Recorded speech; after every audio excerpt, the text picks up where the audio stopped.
This Tuesday at the Godswill Akpabio Stadium, the Nigeria World Cup dreams goes on the line. Everything, and I mean everything, depends on what happened against Benin Republic. In this preview, we'll break down why this match means everything for our qualification hopes and what the Super Eagles must do to stay alive. But before we get into this gargantuan preview, if you are new here, welcome to the channel. If you have been following me for a while, subscribe to the channel and like the video. Let's dive into it. The Super Eagles are standing on the edge. Win and we might just keep our dream alive. But anything less, our World Cup dream is as good as gone. We are third in the Group C right now, 14 points on the board. Benin are sitting top with 17. South Africa are just ahead of us on 15. So the math is brutal but simple. We win, not draw. Not fight hard and see what happens. We just have to win. A draw basically means elimination. A loss, we might as well just forget 2026. Even with a win, it's not guaranteed. That's how tight this group has become. If we beat Benin Republic, we move to 17 points, level with them. But because they have slightly better goal difference right now, we need to win at least 2 goals clear to top the group outright.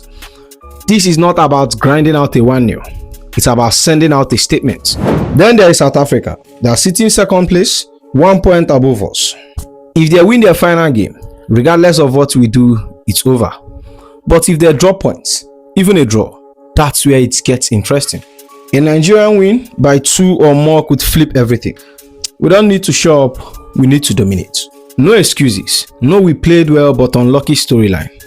This is our pride, history and redemption, and after everything that have gone wrong in this campaign. Because let's be honest, for a country like Nigeria, missing the World Cup again would be unacceptable. We have had injuries, managerial changes, poor stats, but none of that will matter if we don't deliver when it counts most. So as we head into Tuesday, the equation is clear. Beat Benin, beat them convincingly, and pray South Africa sleep. That's the only pathway left. The pressure is massive, but that's what it means to wear this shirt. Now, and if you are talking history, Nigeria still holds the upper hand. Since 2004, we have faced Benin Republic 12 times, 9 wins, 2 losses, and 1 draw. That's dominance, plain and simple.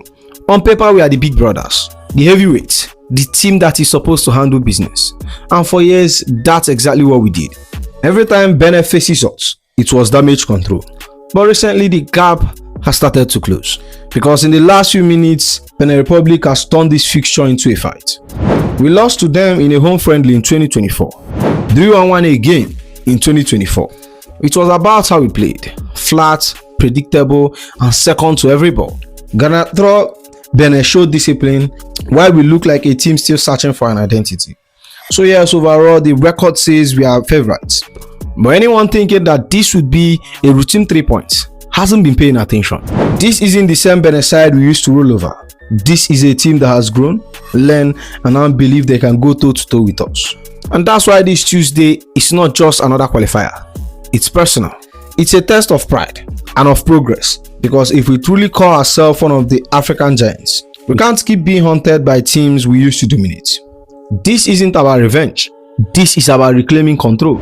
We have got the better squad, the bigger name, and the bigger stage. But none of that matters if we don't turn it into performance. History is on our side and form is not. And that's where it gets real. Because while one side is chasing history, the other is chasing destiny. And most importantly, form is exactly what makes this game so dangerous for us. Because Nigerian journey through this qualifying campaign has been all over the place. Mixed, inconsistent, frustrating, pick any word for it. We played 9 games and only managed 3 wins. That's not the standard for a team like ours. Moments of brilliance followed by lapses that kills the momentum. And that's what haunted us. Inconsistency. And that's exactly what Benin don't have right now. Because Benin, they are flying. They have been the surprise package of this group. In the last window, they went to Lesotho and smashed them 4-0 win. They followed it up with a 1-0 win in Rwanda. That's not luck, that is discipline. That's a team that knows exactly what they are and how to get results. Under Gernot Rohr, they have been incredibly hard to break down. Compact, organized, clinical on the counter. Remember, this is the same Gernot Rohr that used to manage us. He knows Nigerian football inside out. He knows our strengths. And most importantly, he knows our weakness. He already beaten us once, and let's not forget that Benin came to Nigeria earlier in the campaign, beat us 2-1 in our own backyard. That's not something you brush off. That's a statement. So make no mistake, this won't be some routine we turn up and win kind of game. Benin are 90 minutes away from qualifying for their first ever World Cup. They will fight like their life depends on it. But for us, it's about proving that talent can meet mentality. We have got the better squad on paper. Osimhen, Lookman, Simon, Chukwueze, all game changers. But none of that will matter if we don't match Benin Republic intensity. Because right now, form says Benin are favourite. History says Nigerians should win. And the reality, it says only one team can play like they truly want it. And the thing about Benin Republic is that they don't try to outplay you. They try to outthink you. Under Gernot Rohr, they have mastered the art of being compact, frustrating, and brutally efficient. When you watch them, nothing looks fancy, but everything have a purpose. Their lines stay tight, their midfield doesn't drift, and the moment you lose patience and push bodies forward, they hit you in transition. It's not about parking the bus, it's about control without possession, and that's Gernot Rohr's signature. He's not going to go toe-to-toe with Nigerian attacking talent. He knows he will lose that battle. Instead, he will make it ugly, slow the tempo, and wait for our mistakes. And that's where you will see a 4-2-2 or sometimes a 4-2-3-1. Two holding midfielders screening the backline, fullbacks tucking narrow to stop our wingers, and then those sharp direct counters through the wing. Muni up top becomes a release valve. Physical, holds the ball, buys time for runners like Ayogun, and trust me, that boy pace is dangerous. Give him space to run into, he'll punish you. Benin will make it tight, they'll waste time, and they'll kill rhythm. Everything they do is about dragging the game into their comfort zone, and that's where we as Nigeria usually struggles. We hate slow, cagey matches. We want space, chaos, and moment of magic. They will deny us all of that. So this is where our mentality has to change. We can't just rely on talent or individual brilliance. We have got to be patient, structured, and ruthless. And if we chase the game too early, Gernot Rohr will smell blood. Because remember, Benin Republic aren't scared of us anymore. They have beaten us before. They have seen that this Nigerian team can lose focus when the game goes tight. And that's exactly what they will target. This won't be about who is better on paper. It's about who is smarter on the pitch. And that's why beating Benin won't just be tough. It will be a test of character. We need Osimhen aggression, Simon's movement, and above all, discipline. The same thing that have made Benin this strong is exactly what we have lacked. If we can't match their discipline with our intensity, this game could slip away fast. But now let's quickly go through my starting 11 for this game. For this one, I'll be going with a 4-2-3-1 formation again. It gives us balance, control, and most importantly, structure in transition. Starting in goal, Stanley Wabale. Despite those shaky moments against Lesotho, he has been one of the most consistent players in this qualifying campaign. But make no mistake, this is a redemption game for him. The errors has to stop. Command your box, lead from the back, and set the tone early. And our right back, I'll be going with our star boy, Benjamin Fredericks. Yes, he's a natural centre back, but with no natural right back in the squad. Frederick has stepped in seamlessly, matured beyond his years, strong in duels, and calm under pressure.